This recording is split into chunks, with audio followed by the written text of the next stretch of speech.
Right, All Things Boxing Podcast, episode 6.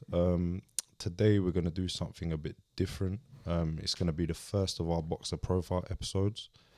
And our first fighter on the show will be our very own Ellis Zorro. For those of you that don't know, Ellis is a professional boxer. In my opinion, he's a secret in the UK division. But that remains to be seen. But yeah, we're going to jump straight in. So, Ellis, give us a breakdown of your career so far. Okay, so... Right from the beginning. Yeah. All right, so I actually started boxing at university with yourself. Mm-hmm. I feel like I was 19 Just years let the old. people know what university that was as well. So we went to Brunel University in Uxbridge, which is in West London. And this is in 2013, I started. I started at university. It wasn't nothing serious. It was like just a freshers week kind of situation. I was looking for something to do on campus. I was already well into sport. I'd been doing football at a high level and track and field at a high level prior. I fell away from track and field from injury. And to be honest, I was a little lost about sport. I was at uni, but I didn't see myself doing anything academic in the long run, if that makes sense. I felt like it was always something there for me to fall back on. So yeah, I started boxing with no real intention of actually getting to where I am now. Yeah. But I took to it really quickly. I just had natural coordination. I was naturally competitive. I just had rhythm, timing. I picked up on it quite well. Had my first amateur fight in February 2013. I won that. I was actually losing the fight. But I won that by stoppage. And then I graduated from uni. Didn't have any more fights until maybe 2015. I think I had both You had a bit of a delay, innit? Yeah, I had a bit of a delay. I kind of wrestled with the idea of boxing because I felt like it took a lot of commitment to do, and I just wasn't sure if I was being the age that I was, starting so late, coming out of university, being expected to work and make money, not just by your family members, but by just the society itself. Yeah. You understand? When you're a graduate, you should get a job and all this. So I was wrestling with that. But at the same time, I was enjoying boxing, and I felt like it was a get out from that life, that 9-to-5 life. And like I said, I didn't really see myself doing any 9-to-5 for a long period of time. So yeah, I had a couple pauses while I was boxing in amateur, but I still fought in 2015 at the Lynn ABC, which is in Peckham. And then that was my second fight, and I won that. And then I had my third fight at the TA Army, an army club, which was an amateur club in Grove Park in southeast London, Lewisham, and I won that by stoppage. So I had 3 fights as an amateur. I feel like then I stopped again. Did I stop again? Yeah, you had a little break, innit? You're again wrestling with the idea of just run through it, and then we'll get back to it. So yeah, I was just wrestling with the idea of pursuing boxing, working full time. I think I was working full time when I had those last 2 amateur bouts. So I stopped after my third amateur fight. I must have been 23 by now. Yeah. No, I was 23 or 24. Worked full time. Was in and out of loads of different jobs, part-time and full-time jobs, just trying to find my feet, trying to find something that would pay me well enough that I also could see myself doing and somewhat enjoyed. And I didn't really find a job that ticked, I guess, any of those boxes. Mm-hmm. So I found myself back in amateur boxing at the start of 2017 now. Yeah. So I started boxing in 2013. Then I had 3 fights in the space of 4 years and was in and out of the sport. So very inactive. But I was always, I don't want to say always training, but I was training for about 75 to 80% of the time. Sparring, running, doing what I should be doing. But I was just in and out in terms of commitment. I really wrestled with the idea. Then in 2017, I decided to actually turn professional. And me and Josh, we went to Goodwin Boxing. We reached out to Goodwin Boxing, and that's chapter 1 basically. Yeah. So just to pause you there and sort of track back a little bit, you were quite a high level track and field athlete. You weren't running the Olympics, but you were kind of pursuing that path, and you were training with some serious athletes. Just to clarify, you were a sprinter, 100 and 200. Do you think that made it quite an easy sport for doing the track and field made boxing quite easy for you to pick up? Because the way I see it is like they're quite similar, and like you do a lot of drills, and essentially being a sprinter is the person that can move their weight across a distance the quickest. Yeah. So I would imagine the fundamentals are quite easy. They're not the same, but it's quite easy to grasp the idea of boxing and the kind of commitment you have to put into it as well. Yeah. So definitely the last thing. Yeah, I mean, a couple of similarities. It's an individual sport. It takes a lot of work to make small improvements. With track and field, and kind of the same thing with boxing. And it is a sport where it's like, believe it or not, unless you've done track and field, you won't know. But like when it comes down to technique, you know, you're drilling muscle memory a lot, and that's very similar with boxing. And I think that's why I have the style that I have, which is, I guess, more technical. And I'm quite obsessed with technique and doing things right. And that kind of started from when I was doing track and field, and, you know, hand placement, knee placement, foot placement, everything in the right place. So yeah, a lot of that did help. Even on a strength and conditioning thing, a lot of the things that boxing is trying to do now with strength and conditioning, which is like track workouts and plyometrics, cleans and deadlifts and all this stuff that they're trying to do, all these compound movements, I was already doing them from a long time before. So naturally quite athletic. And I think that helped me with boxing, because I never had to really worry about that side of things. I just had to learn how to box. But yeah, going back to your thing about the drills, just the repetition and understanding that, okay, I think I made a lot of improvements in boxing over a short space of time because I knew that it was about repetition. Yeah, you carried that mentality from the start. So I wasn't just like hitting the bag aimlessly. I was hitting it like thinking about what I'm doing, understanding that if I do this enough times the right way, I'll break this habit, which is a bad habit. And I picked that up from track and field. And just like you say, the guys I was training with, David Bolaringwa, Dwayne Grant, James Ellerton, the most known one, Nigel Levine, these kind of guys. He was at Linford Christie's group as well. Yeah, exactly, at Brunel. Just seeing the dedication and what it takes and how you got to live, like making weight, waking up early, going to bed early, these little things. Like I already knew what it meant to be an athlete. And in many ways, I think in terms of body management and taking care of your body, I think athletics is a step ahead in terms of in terms of boxing. You know, like injury prevention, these kind of things, understanding how your body works, the biomechanics of your body, maintaining weight. Exactly. Well. Yeah, like I said, you don't see sprinters blowing up the way some boxers do. Yeah. So I took a lot of that from track and field. Yeah. Yeah. Okay, so you had 3 amateur fights across 4 years. Just on that, because a lot of people are going to hear that and that's going to sound like nothing. And 3 amateur fights. I mean, some amateurs could have 3 fights in the space of 2 weeks. Do you wish that you had kind of persevered? I know you had your reasons for turning over and stuff. And a lot of that was reasons outside of boxing. But do you wish that you had kind of maybe persevered a little bit more of the amateurs? And we'll get on to how your amateur career has affected your pro career. But yeah, do you wish that maybe you had stuck around? I know it was quite difficult for you to get fights because of the weight and stuff, but yeah.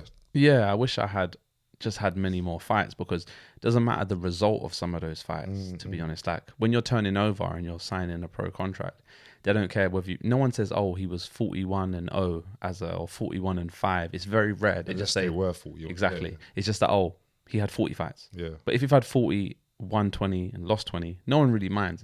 But it's just they're paying attention to, okay, he's seasoned or he's experienced or he's had ring time, if that makes sense. And I kind of get that. And people take you more seriously when you've had more fights, because generally, and it is true, generally, the more fights you've had, normally the better you are. That's why they have novices, intermediates, and open class. And normally, the more fights you've had, like I said, the better you are, the more experienced you are. So me only having 3, it's really like I've had to really persevere in, like, especially with like we'll get onto it, but like management, promotion, selling tickets, getting trainers, getting people to take you seriously when you haven't done anything on paper. But at the same time, I know amateurs who have had 80 fights, 70 fights, close to 100 fights in the UK, and they're in the same place, similar or slightly worse to what I am as a pro now, who's 10-0. In fact, I'm in a better position in terms of who my manager is and the doors that are available to me. And some of them have had the same kind of fights on small hall shows, still selling tickets on the same ticket deal that I was on. So, but then at the same time, you get some who have had like 70 fights and they're way ahead. Yeah. Just because they've had 70 fights. So when you look at I just want to say, when you look at the ability of those different people, it's not all what you would think. But to answer your question, I wish I stayed around longer. It would have propelled my professional career, I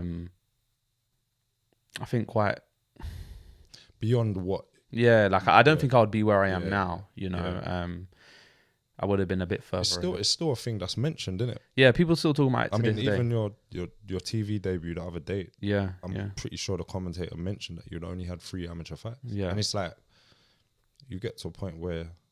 Yeah, how long even if you had 1,000 amateur fights, like it shouldn't matter. Yeah, I've had 10 pro fights, 3 amateur fights. I've not lost any fights. I've had 13 fights in my life.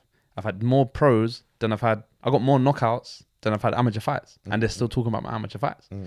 So I do think, I want to say this, every country is different. I think here in the UK, they're hard on it, you know. Which is I find that very strange, because if you take all the styles from the different kind of amateur backgrounds of different countries, the UK is the one where they have to do the most work to adapt to the pros. Yeah. They have to undo a lot of stuff, don't they? And that's another question. That's another topic. Yeah, we've mentioned it in previous episodes where we've got some real decorated amateurs that are very effective as amateurs, but they've come to the pros, and Luke Campbell is the name that springs to mind. Yeah, nothing materializes. Nothing has. Yeah, and whether that's timing, whether that. I personally think it's style. It's a style thing. There's only been a few British boxers that have really done the dirt at the amateurs and then come into the pros. And one of them is Anthony Joshua, who's a heavyweight weight. Yeah. The same kind of principle doesn't quite apply. Yeah. It just goes to show amateur and professional boxing is very different. Especially in the UK. Especially in the UK. Yeah. Yeah. All right. So where are we at? We're at you've turned pro. Steve Good. Did you want to go back to the amateur? Should I chat about my experiences a bit more as an amateur? Yeah, go on. Break down the fights, Ross. Break down the fights. You mentioned your first fight. So my first fight, my first fight, going into the first amateur fight, I hadn't even done what's called open sparring. Open sparring is when you're allowed to throw any punches and as hard as you want. I had just done what's called technical sparring. So I had a coach who would say, okay, you're only going to throw the jab, or you're only going to throw the right hand. And that was the only sparring I had.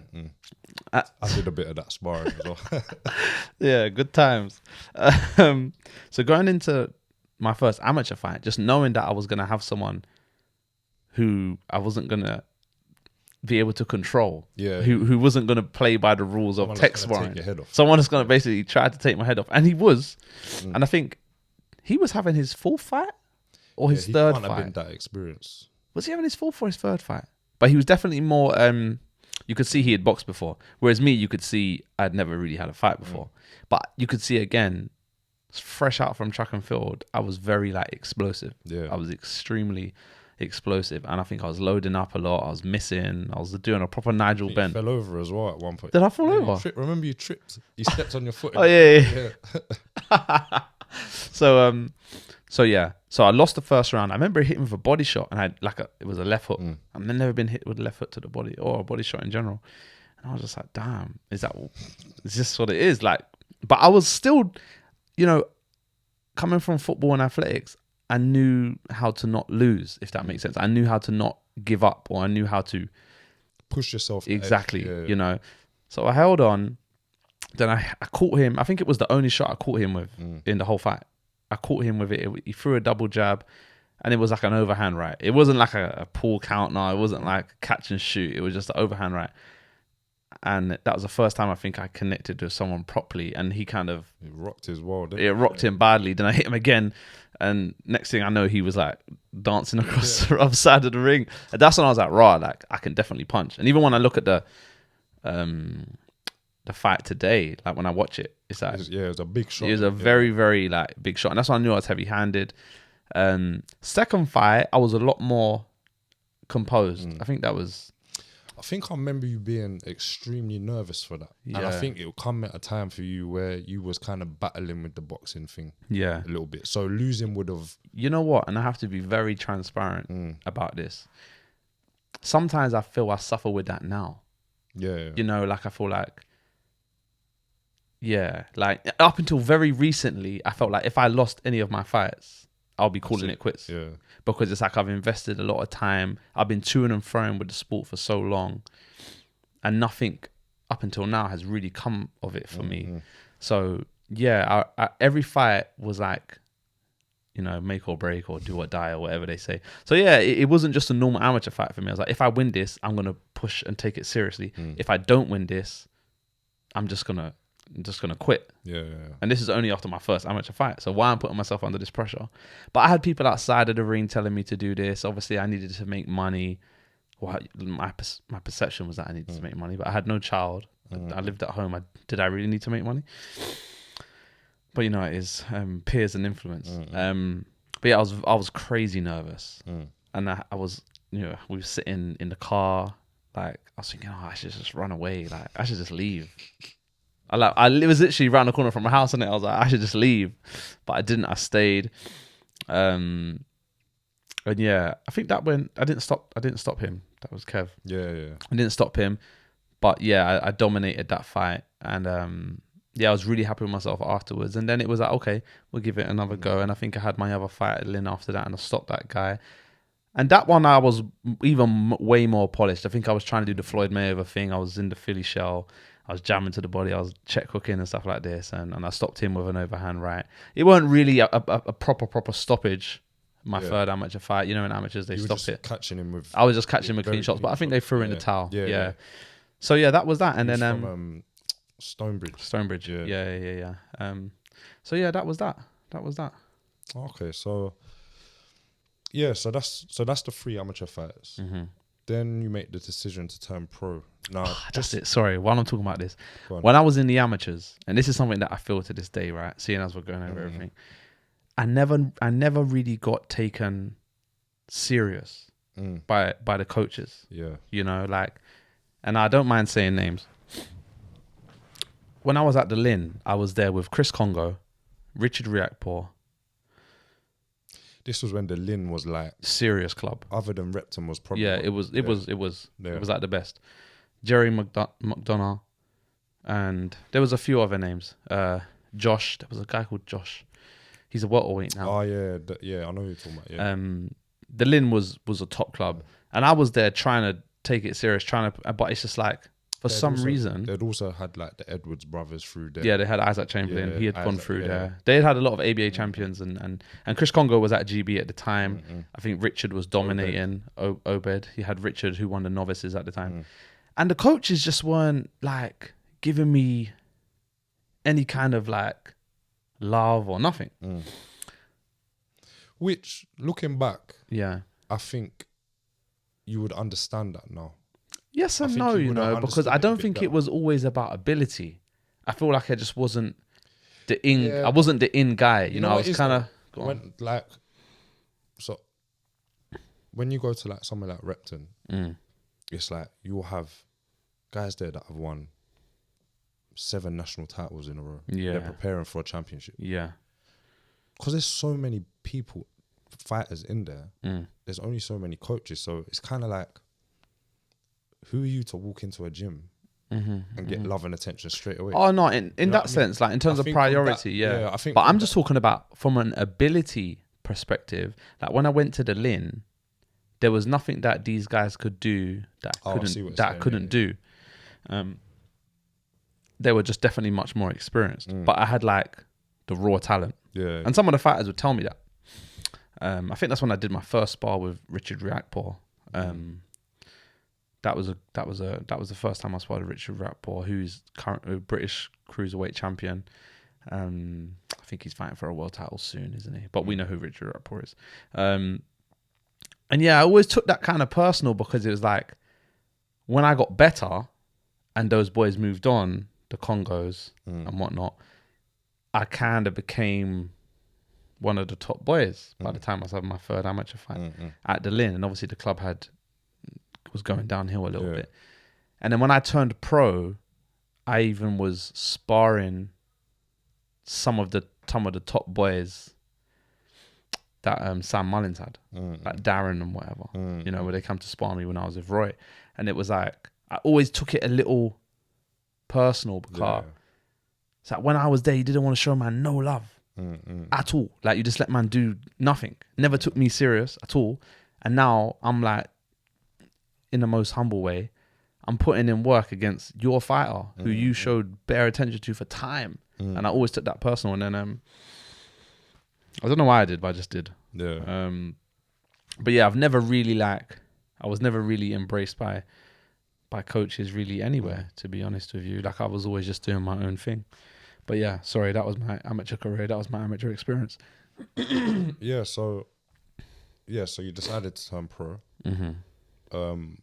Just in that moment where you were deciding to turn pro, what was it that sort of made up your mind? That was it like, and I think I mentioned before, it was circumstances outside of actual boxing that maybe pushed you in that direction. But was it just like sort of the pressures of life, you feeling like you needed to get something out of the sport, or was it just a decision where you thought, you know what, I can't do that? I think it was a combination of like you said, in the amateurs, just to explain for the people, you have super heavyweight, then you have heavyweight, which is what I was, which is actually cruiserweight as a professional fighter. Then you have a light heavyweight. Because of the weight class as a heavyweight, there's not many people that are heavyweights. They're rather light heavyweights or super heavyweights, similar to what it is now as a professional. And something went on with the governing body in sport of boxing, and clubs split up. So like the closest club to me to get a fight could be, 30 miles away. Remember? Because you had Lynn was in Peckham, which is where I was at, and like Double Jab, which is in New Cross, round the corner, but they're not in the same division anymore, right? So yeah, it was really hard to get bouts. And at that time, I believe I started training with Ted Bammy, Isaac Chamberlain, Chris Congo, John Harding Jr., and Richard Riakporhe at Miguel's, just training. And they was all pros. Some of them had fights. And I remember just sparring and moving around with them. And I remember like feeling like I'm not like if someone come in here, you wouldn't guess that I'm not in the same, like I'm different. You wouldn't think that I'm an amateur and they're a pro. Like it was quite even or close to being even. And I think a combination of that and a combination of just like tired of wrestling with the idea of should I pursue it or not. I just felt like I just need to do this thing. I just need to take a step, and if it works, it works. If it doesn't, it doesn't. But at the moment, I'm sitting here in no man's land, not getting fights and just training at the Lynn, and nothing's happening. And because of my age, I just felt like I'm not old, but I'm 25. It's time to, if I'm going to do it, let's just do it now. Yeah. Okay, so then you make contact with Steve Goodwin. I remember we went down there to Milton Keynes, where you met with him. And just, I'll throw this in. Steve Goodwin, I think, is probably one of the best people you could have gone to where you was at that time. And I think even he probably didn't realise how good you were when you were signing paperwork with him. But, I mean, he got you fights. He was consistent with it. He's always been kind of open with you. But yeah, just tell me about sort of from that point onwards to leading up to your first fight and what happened in your first fight. Right. So when we went to sign, to be honest, I sent an email to Good in Boxing. And I didn't really even expect to get an email back, but we did. They told us to come and visit. We went and visited. You weren't in boxing like you are now. I wasn't in boxing. I didn't really know anyone. I didn't know how the process went. Didn't know about a basic managerial contract from the border control. So we just went. They explained the ticket prices. Can I sell so many tickets? Like, this is how it works financially. I thought, okay, cool. And yeah, Goodwin got me 11 fights in 3 years. Two pulled out for whatever reason. Couldn't get opponents for one of them. What was the other one? I can't remember. But he done what he needed to do, and that was and it was all obviously journeyman. But it's like, for me, and we'll get onto this later, but for me, it was like, that was my amateur experience. Yeah. That was my amateur experience. Your apprenticeship. Like, those first 9 fights. Yeah. That was me learning how to deal with the crowd. And I felt, because of athletics and football, I felt like I was already okay at dealing with the pressure and just being of age. I was mature enough to handle it. But obviously, it's still something you got to go through. So yeah, we signed, had my debut. No. Actually, should I talk about? Let me just cut you through. Yeah, go on. You spoke about that being like your amateur experience. Do you think, in a funny way, like having basically no amateur experience and just going straight into the pros from 3 amateur bouts and sort of learning the pros how you have, and not being so kind of in the amateur framework, has kind of benefited you a little bit? Personally, yes, because I have more experience as a professional than I do as an amateur. If you've had 100 fights in amateur boxing, but you've had 8 in pro boxing, I know this sounds silly, but I've had 10. I've got more experience. Yeah. As a professional fighter, like, facts. Yeah. I know you've had more fights than I have, but like, in terms of no head guard, no vest, 10-ounce gloves, I've got more experience.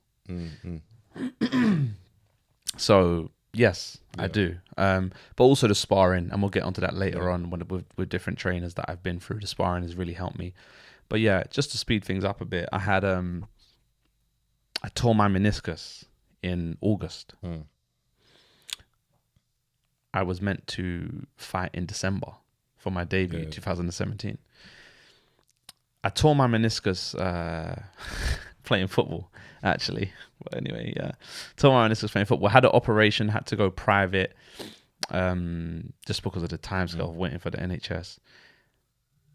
Had that in September. They said I should be doing rehab until March, I think it was. And I ended up fighting in December. So I remember, like, I could do some road work, but certain things I couldn't do. Like, I couldn't change direction very well. You were originally meant to fight in September, innit? Did you say that? Yeah. I was meant to fight in September, yeah. But I ended up having the operation in September. And I fought 2 months later off, like, hardly any road work. I want to shout out Roy Connor, who is a standout amateur, southpaw. He fought Nigel Benn in the amateurs. He's got a great style of training. He was my first professional coach. Big up Roy Connor, man. He took me swimming a lot. He trained us in the back garden. I had no sparring for my first amateur fight. I did 8 rounds. I did 4 with Isaac, then I did 4 with Richard on different days. That was all I did. And I went in there. I did go in there. I went in there and I fought a guy who, if you check his box rec, had just come off fighting Wadi Camacho, wasn't it? Who was Southern Area champion at the time. And that was my debut. Still a journeyman, but it's like, really, this is my first ever fight. If you compared your debut to some other people's debuts, you had a very difficult opponent for that first fight, considering where you'd come from as well. And even now we say, like, skill for skill, I know some coaches might have an issue with me saying this, but like, sometimes I look at my debut and like, that was one of my best performances. I broke my hand in the second round. Your right hand. My right hand. And I'm an orthodox fighter. I'm a right-handed fighter. So that was my power hand. So I was literally jabbing and moving. It was a great... To deal with the pressure of breaking my hand on my debut, not being able to really throw any power punches off my backhand at all. I didn't get hit with nothing, and I was moving. I wasn't gassed. It was one of my best performances. That was my debut in December 2017, December 2nd. Yeah, so I remember that fight very clearly, and I just think that, considering like your kind of the thought process you have been through, up until this point in terms of the boxing and what you've kind of worried about and stuff, I think the way you handled yourself in that first fight, considering you've had no experience compared to the norm, you had no experience, breaking your hand, you still dealt with it, and you had to rely on pure ability. Because in that situation, there's nothing else you can do really, other than rely on your skill to win the fight with one hand. And if the guy was coming for you, you weren't like, especially he's come for you probably more than most of the it's because I had the one hand. The other 9 fighters you fought. And where I was inexperienced, I think I showed that my hand was hurting. You know, I didn't have my poker face. I was shaking it a lot. And this is the first time I had not been in 16-ounce gloves. I'd never wore 10 ounces before, never had my hands wrapped before, nor in training or nothing. So it was a shock. You know, like punching someone on the skull with the right hand. So yeah, you know, you're right. But he definitely came for me in that fight. Yeah. All right, let's move on a bit. So you mentioned Roy Connor there. You've had a few other coaches in that time. Just tell us about that a little bit. The transition, yeah. So I started training with... Oh, damn. Okay, fine. So I started training with Roy Connor. I think where me and Roy gelled is that we gelled into our characters were the same. Quite low key, don't like attention, not really like out there, so to speak. It was just me and him in the barn. Like in his barn, he had a boxing gym in his back garden, and it was just me and him. You know, and it was just, he knew that I needed, you know, reassurance. He knew that I needed to be boosted, like my confidence, if that makes sense. He knew I had no idea of what I was getting involved in. He knew that I didn't need to be told to go and run. He didn't need to be told to go and do shadow boxing. You know what I'm saying? Yeah. He knew, so he was good for me in that sense. Like, he let me do my training. He trained me, got me better, kept me relaxed, and just helped me to enjoy the sport without overthinking it. Because at the time, I was very much of a overthinking kind of individual. Very technical. Yeah. Way, innit? Hooray. Yeah. Roy. Yeah. Yeah. I ended up leaving Roy because although those things were beneficial, I felt like I needed to be kind of out there a little bit more. I feel like I'm not sure how hungry Roy was to, forget me, but just for himself. You know, he's done a lot in the sport, you know. I wasn't sure how hungry he was to push on. And I feel like me, of all people, I needed that. I needed someone who's going to be hungry. So I went to a man called Daily Perales. And what stage? This was after your second fight? This was my first fight. Oh, that was after the first fight? Yeah. Oh, wow. Okay, yeah. So I went to Daily and I trained with Daily. Good coach, Daily. Young, enthusiastic, very technical as well. Does have an eye for boxing, I must say. Like, very passionate about boxing, and that was good. I think we clashed in a way where it's like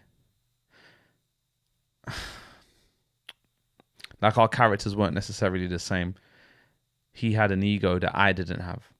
Does that make sense? Like, I felt like I should have more. Which wasn't necessarily a bad thing. No. It's just a difference. Yeah, no, there's no bad thing here or good thing. It's just a difference. He had an ego that I didn't have. And again, not to go back to the athletics, but it's like although I ain't been boxing long, I've been doing sport at a high level for a long time. You understand? Longer than some people have been boxing, longer than some people have been coaching. So it's like, I know my body, I know my mind, I know what works for me. You understand? I'm not 15, I'm not a child. I know what I need to do. Does that make sense? I know that if I'm not enjoying my training, if I'm not enjoying my boxing, I won't get the best out of myself. You understand? So yeah, so it wasn't really an issue, but it's like over time, traveling, I couldn't keep it up. And I just felt like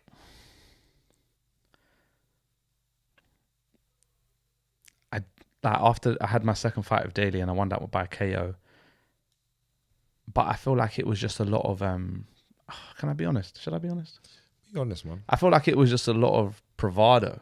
You know, it was a lot of like, it looked really good. But I just wasn't sure how much I was really actually improving. Like I was turning into a bit of a puncher. Yeah. I just felt like I wasn't being actually coached systematically. Like it was a lot of stuff was getting thrown at man, and I don't know. I just wasn't taking it in. I wasn't enjoying it. It was too far. I didn't like the ego and the bravado. There's a few things that I just wasn't really feeling.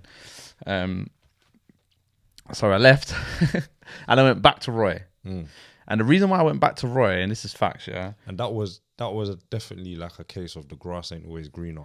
Yeah, but I think I went back to Roy. Not I think, but I went back to Roy. Oh, you mean when I went to Daily? Yeah. Yes, the grass ain't always greener. Just to make it clear as well, like different coaches are gonna get the best out of different people. Yeah, it's just not the Daily thing. It's not a knock on Daily. It's not a knock on Roy or anyone. Like sometimes, obviously, coaches like Emmanuel Stewart and X, Y, and Z are good coaches, but sometimes it's just they wouldn't have been able to get the best out of everyone. Yeah, exactly. Different people. Roy helped me feel relaxed. I went back to Roy, not because he was better than Daily, because I had nowhere else to go. Like I struggled to find trainers. Going back to the amateur thing. Oh, I'll try and turn pro with a trainer. How many fights have you had? How many amateur fights did you had? Oh, I had 3. Same coaches now. Now that I'm 10-0, when I was 9-0, trying to chat to me. Want to shake my hand and want me to come and spar with them. And that's not me being arrogant, but that's just facts. You know, and it's like, I forgive people, but it's like, I'll always like... You won't forget it. I'll never rate that. Yeah. So yeah, a lot of coaches didn't want to train me, and I knew Roy, and that was my only my saving grace. So I went back to Roy, and I think I had 2 more fights with Roy. I had my 3rd, my 4th, and then I went to Mickey.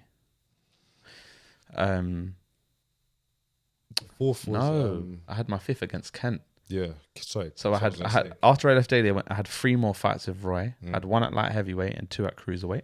So we just mentioned that name, Kent. Yeah, let's just talk to us about. I think that fight was quite key in your development, not so much as a boxer, but just mentally as a person. I think that was the one time. You talk about what you, or do you want me to? Yeah, well, I can talk about it. So this guy, Kent Corpinen. So this is in my 5th fight. Yeah, this guy was a journeyman. I think he had it's kind of a journeyman. Well, yeah, I think he come from a MMA background. Yeah. He was actually in the Bellator, which is quite a high standard. This guy was causing problems to everyone he boxed. He was a journeyman, but if you weren't, if you were trying to have an easy night, this guy was gonna take that O from your record. And he's stopped a few guys. Yeah, beat a few guys. He fought Mikael Lawal. He gave Mikael Lawal problems, who's currently mandatory for the British. Like this guy was a beast of a journeyman, and you were put in there with him in your 5th fight. You had no idea what you was in for that night. He made it scrappy, he made it rough, and you won the fight. It was they had you 2 points up on the cards in a 4-rounder, which ain't great. Not by your standards, it's not great. But you come out of that fight like you had lost, that you'd gone in there and been sparked out. And I remember being in the car with you after, and I was just like, bruv, like you can't go on like this. And I think Roy picked up on that, and that's when you left with Roy, because Roy was kind of on this thing of that was more Roy's decision. You need something that I can't give you.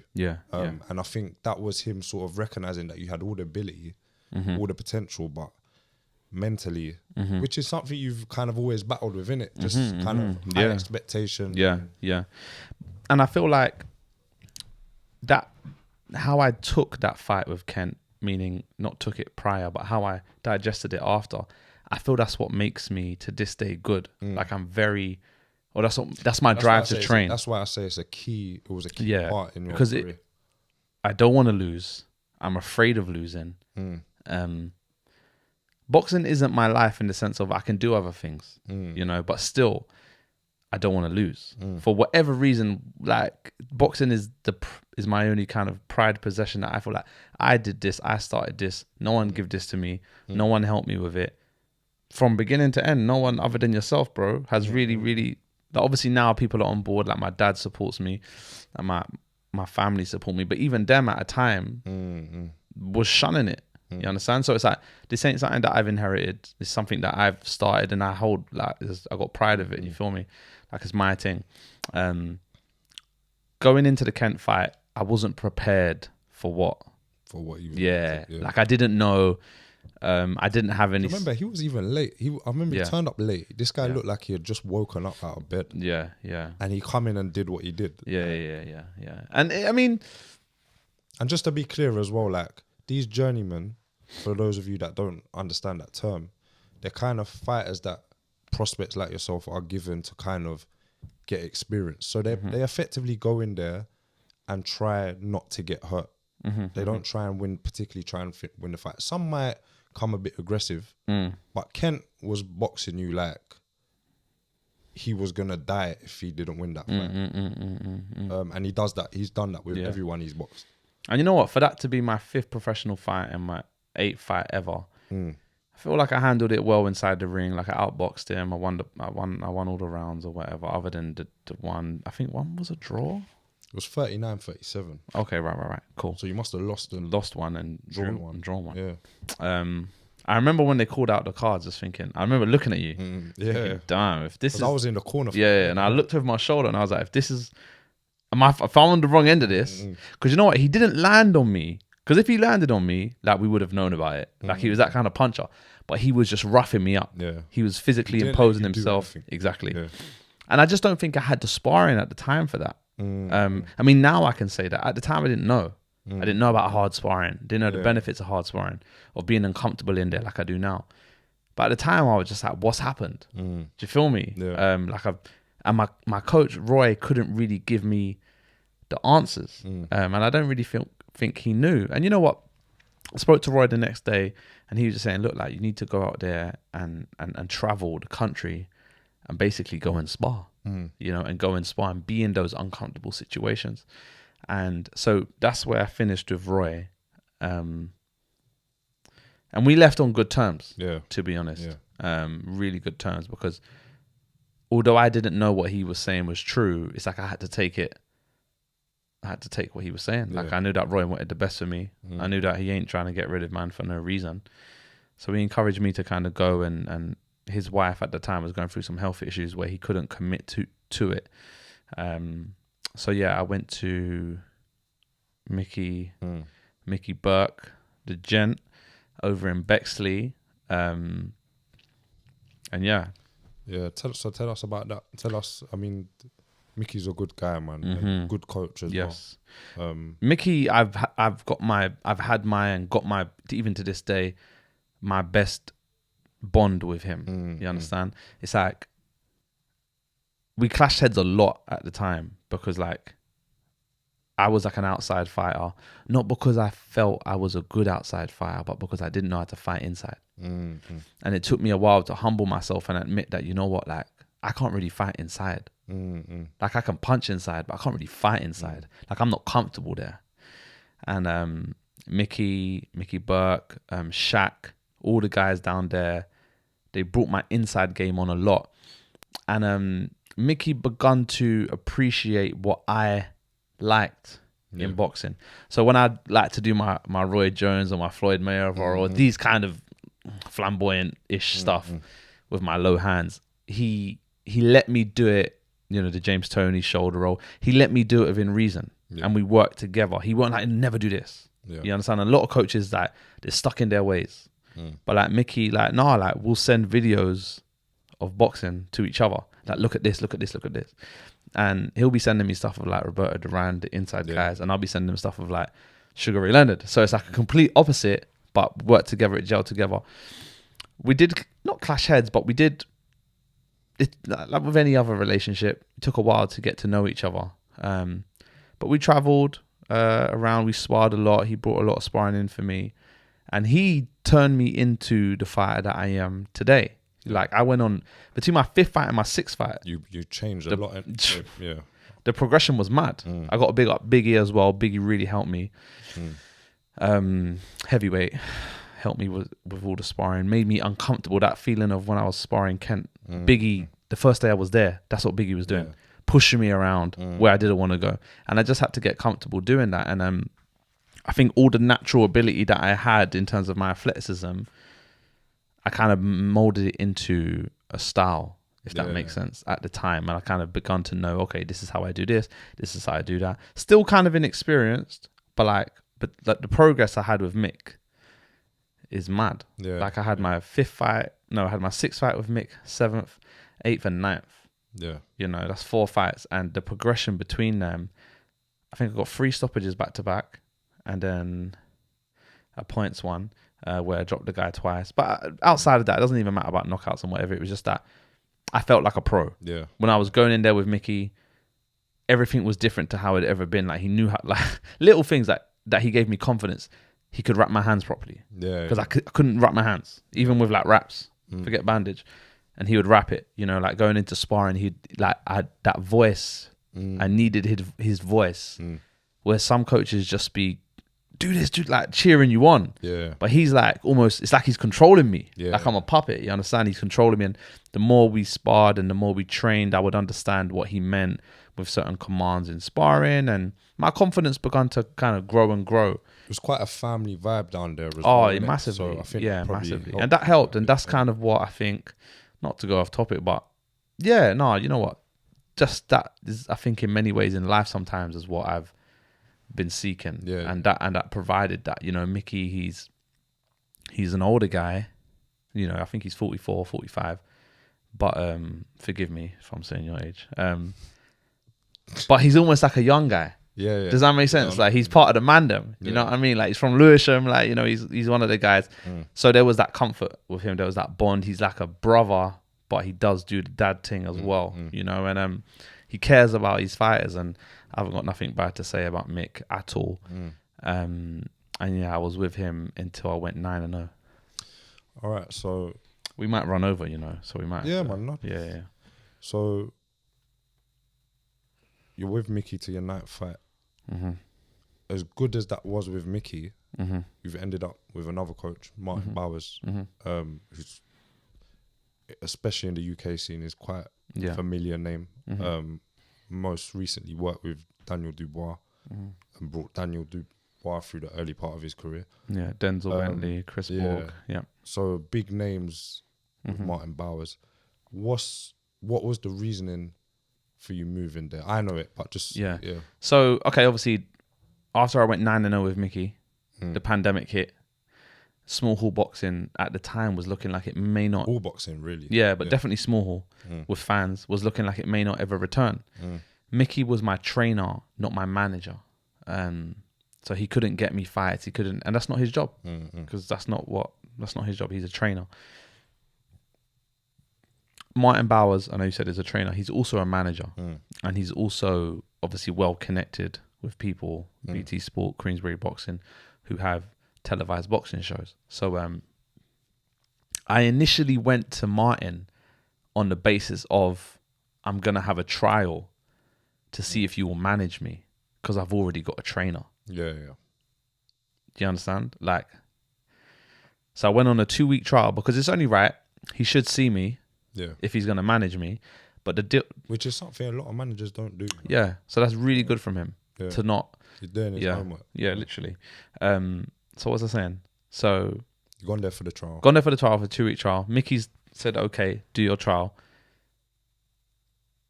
Obviously, Martin has liked me, and he's kind of, you know, told me that I'm here now. Told me like, to stay, asked me to stay. And to be fair, you know what? No one forced my hand. I did enjoy it. There was pros of being there,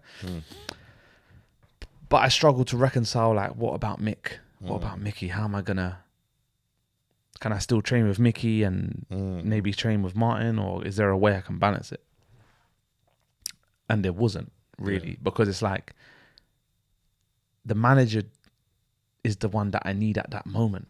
Yeah. You know, with COVID and trying to get bigger fights and fight for titles, I needed someone who was going to open doors for me, not necessarily train me.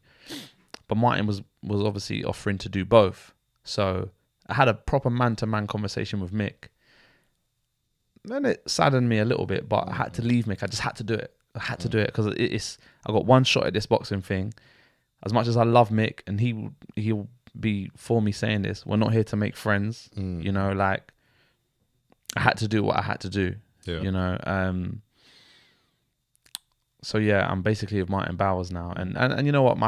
He made me mandatory for the Southern Area title, and my first fight with him was on BT Sport, and I got a TV slot. So you understand that in That's itself. Exactly But my style, my boxing style, my defense, it's like my offense.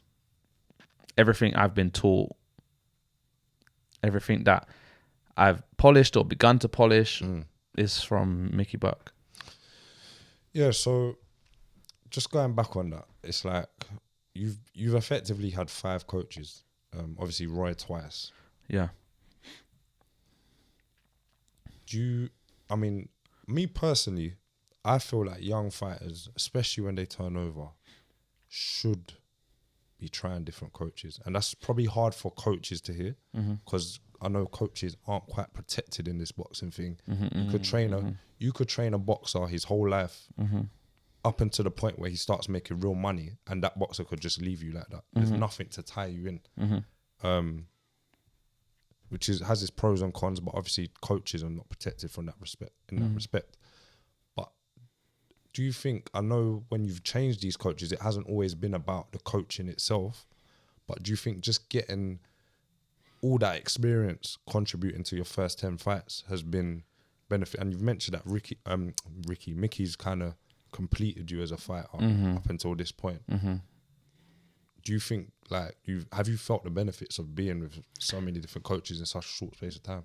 Yeah. Everyone's different. I want to say that. But like for me, even when I was with Mick, me wanting to box on the back foot, have my hands down, I got a lot of that from Roy. But like, and you know this, but a lot of how I learned to box, I actually taught myself to box on YouTube by watching other fights and tutorials. YouTube, it's really good. Just a lot of tutorials. This guy will be in his room, hotboxed, sweating all over the place. He's been shadowing for like 2 hours straight, like with YouTube on. Like it's mad. Like that's how I started. People don't understand when you say that. People don't understand. Yeah. Like no, that's how I started. You've seen it, you don't understand that this guy really learned the first things he knew about boxing off YouTube. It's mad. And again, Roy just letting me be myself and express myself. He let me do all those things, and I think that was important for me to him to be my first coach, because a lot of coaches would be like, no, don't do this, pick up your hands, no, don't do that, and it would have put me in a shell. But Roy taught me how to express myself. He showed me that, you know what, you're not a big cruiserweight, although you can punch a bit, you're not a big cruiserweight, you're not the strongest cruiserweight, you're going to use your agility, you know, and he allowed me to start thinking like that. But I didn't know how to perfect those things or when to do those things. In boxing, it's okay to do something, but it's like, okay, when are you doing it? And why are you doing it at that point? And Mickey gave me that in the sparring and in the IQ. Does that make sense? But I could already do it. But he just let me know, this is why you should be doing it. There's a time and a place to do it. And this is something you can add on to make it more beneficial for you. Does that make sense? So that's what I'm talking about. He gave me all of that. But yeah, I picked up things from Roy. Sometimes you pick up little things from other coaches, you know, like Daly, like because of the pad work, he made me a very sharp fighter. Hand speed combinations, like he made me quite slick from that, like going from defense to offense. But even like little things like exercises. Like I never knew about the benefits of swimming till I went to Roy. When I couldn't run because of my knee. You understand? Little exercises I picked up from Daly, little drills I picked up with him, like the resistance band. You pick up things from fighters, from coaches all the time. But you got to be switched on enough to kind of understand that, okay, this thing works for me, that doesn't work for me. But I think, like I said, with my background with the track and field, I knew my body, and there were certain things that did work for me and I took them. Certain things that didn't work for me, I didn't take them. You got to be intelligent enough to do basically, that as well. Yeah, you got to have enough insight to do that. Yeah. Okay, so Martin Bowers, first fight on BT Sport. It was at York Hall, so it wasn't kind of like a massive TV show. Yeah, it was a prospect show. But it was under the lights. You got your first TV interview in there as well. What is kind of next for you, or what do you hope for this sort of coming 12 to 24 months? Honestly, now you've made your debut on TV and you're with a manager that can put you in the places where you want to be. Honestly, being really transparent with you, Josh, yeah, I feel like, and I would say this to you off air, I feel like now that I've had 9 fights with Steve Goodwin on the small hall thing. I kind of learned that this is how the small hall thing goes. You sell your tickets, you maybe fight for an area title, or they put you in a position to fight for an area title, and that's it. Now that I'm in a place where, you know, I got Denzel Bentley, former British middleweight champion. Chris Borg is fighting for the British. If he wins that, he's going to fight for the Commonwealth. Like, it's very different. You know, I'm still learning like how things go, how certain conversations between Martin and promoters go. They made me Southern Area, mandatory for the Southern Area title. I missed that, no fault of my own, but, you know, boxing. Also, I'm experiencing the business side of things a lot more. Yeah, I think that's what I'm trying to refer to. In the next 12 months, I feel like I want to be British champion by the end of the year. You know, if all goes well, I've got a fight in February the 12th that will make me 11-0. I've then got another one in March, which I won't reveal just yet, which is a 50-50 fight. The guy's got the same record as me. And that, God willing, I win that will boost me up the leaderboard. But I feel like, and me and Martin talk about this often, the cruiserweight division is a bit, you got the top boys, and then you've just got kind of everybody else in a way. You're probably one of only 1 or 2 fighters that are in that kind of middle. Yeah, I'm in the middle ground. Other than that, it's like Southern Area level, and then British level. Yeah, and I haven't fought so fighters can sit here and say, oh, they think they can dance with this guy and all this kind of stuff. But facts is, I've not even had an 8-rounder. So I can't talk about certain guys who have had 4 10-rounders in 50-50 fights. I've not had a 50-50 fight. I'd maybe have a 70-30 fight against Ozzy Javier. Yeah, probably not even that. Yeah. So yeah, the Richards, the Isaacs, like these guys have been fighting for titles. Obviously Lawrence Okoli's world champion, Jack Massey's world champion, been fighting for titles for ages. So I can't really sit here and say, although I might feel this way and that way, and people might say this and that, it's that realistically, until I prove it, it's just talk. Yeah. Does that make sense? So I just need... But you need that chance to prove it, innit? 100%. Need a chance to prove it. So, but I feel like being with Martin, I will get that. You know, I got 2 fights lined up straight away. That would take me to 12-0. And from there, yeah, I'm just going for titles. I'm not sure if I'm going to fight for the Southern Area title no more, because I don't really necessarily want to wait for it. Yeah. I did want to go through Southern Area, English and British, you know, use the training camps again to get more experience. I found that I've improved a lot just with training camps alone, not just fights. It's the training camps that push on the file. So, but I'd like to be knocking on the door for the British by the end of 2022. Yeah, which is it's not unrealistic. No, in the not at all. Division. Yeah, there's a not at fine all. line between there and there. Yeah. And I just think that you just, like, from my personal opinion, and I say this to you off camera as well, like, you just need to keep doing what you're doing. Yeah. The opportunity will come, and that one opportunity could be like massive in terms of what it does for your career. And the thing is, I say it's scary. It's not scary, but I've still only had 13 fights, and I've improved a lot. And even since I've come to Martin, got to be honest, one thing that's really good about my gym, the Peacock Gym, we have the best sparring partners come to us. Yeah. You know, today I sparred Vidal Riley. I spar Dan Aziz on a regular basis, British light heavyweight champion, who's basically I'm a small cruiserweight. Like, we're not far away from each other in terms of size. You know, he's got a group of guys that he brings down. I spar with Denzel. You know, he's we don't go crazy with each other because he's a middleweight, but to be in there with someone as sharp as that and who has that IQ and boxing ability, it's only going to bring me on. When I was with Mickey, I didn't get that level of sparring and as regularly as I do now.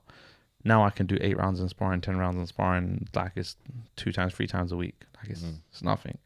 Well, actually, I don't want to say it's nothing because it's hard, but you understand? So that's another thing that's brought me on. Does that make sense? And I just feel like, where am I going to be at the end of the year? Yeah. You know what I'm trying to say?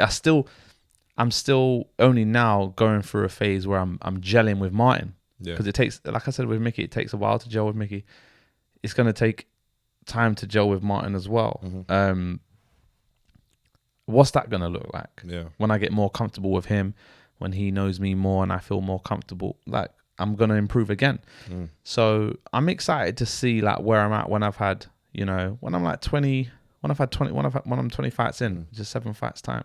If I'm still, undefeated, God willing, then we'll see. But I still feel like there's a lot more to come from me. I don't feel like, although I'm 29, I just don't see how I'm at my peak.